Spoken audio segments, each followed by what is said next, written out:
আপনি চিন্তা করেন যে কাকে অনুসরণ করবেন। আসলে কোন ব্যক্তি আমাদের জীবনের জন্য অনুসরণীয় হতে পারে, কি মানদণ্ডের ভিত্তিতে আমরা অনুসরণ করব। তো এই বিষয়গুলো নিয়েই চমৎকার আলোচনা করেছেন সুলাইমান নদভী রাহিমাহুল্লাহ খুতুবাতে মাদ্রাসে।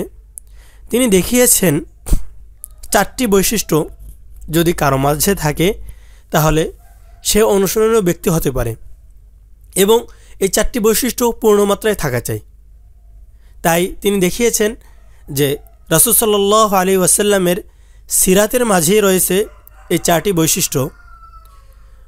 মানবীয় গুণ থেকে মুক্ত নয়, অনুরূপভাবে তারা এই 4টি বৈশিষ্ট্যে পরিপূর্ণ উত্তীর্ণ। কিন্তু আমাদের সামনে যেহেতু অনন্য নবীদের আদর্শ সিরা এই 4টি বৈশিষ্ট্যের মাঝে পূর্ণমাত্রায় পাওয়া যায় না, তাই আমাদের জন্য উচিত হলো হযরত মুহাম্মদ সাল্লাল্লাহু আলাইহি ওয়াসাল্লামকে অনুসরণ করা, কারণ আমাদের সামনে তার সিরাতটা এই 4টি বৈশিষ্ট্যের পূর্ণতা সহকারে আমাদের সামনে উপস্থিত আছে।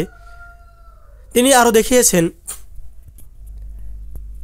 অন্যান্য রাসূলদের মাঝে এবং মুহাম্মদ সাল্লাল্লাহু আলাইহি ওয়াসাল্লামের মাঝে যে শ্রেষ্ঠত্ব, আসলে শ্রেষ্ঠত্ব কোথায়, পূর্ণতা কোথায়, কেন তিনি এতটাই পরিপূর্ণ এবং মোকাম্মাল।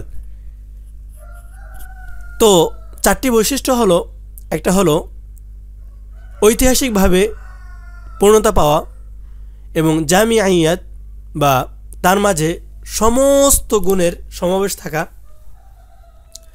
অনুরূপভাবে কামালিয়াত যোগ্যতা পূর্ণমাত্রায় থাকা এবং আমলি নমুনা বা মানুষের সামনে কাজটা উপস্থাপন হিসেবেও থাকা চাই। এই 4টি বৈশিষ্ট্য আমরা দেখতে পাবো রাসূল সাল্লাল্লাহু আলাইহি ওয়াসাল্লামের মাঝে পূর্ণমাত্রায় পাই। তাই আমরা যদি কাউকে অনুসরণ করতে চাই তো রাসূল সাল্লাল্লাহু আলাইহি ওয়াসাল্লামকে অনুসরণ করতে হবে, আর তিনি হলেন সর্বশ্রেষ্ঠ রাসূল। যেমন আল্লাহ পাক বলেছেন তিলকা রুসুলু ফাদ্দালনা বা'দাহুম আলা বা'দ। সুতরাং আমাদের নবী, আমাদের আইডল, আমাদের আদর্শ। লাকাদ কানা লাকুম ফি রাসূলিল্লাহি উসওয়াতুন হাসানা।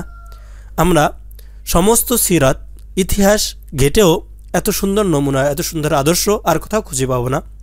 তাই আশা করি আপনারাও খুতুবাতে মাদ্রাস বইটা পাঠ করবেন এবং আপনাদের অনুভূতি জানাবেন ইনশাআল্লাহ।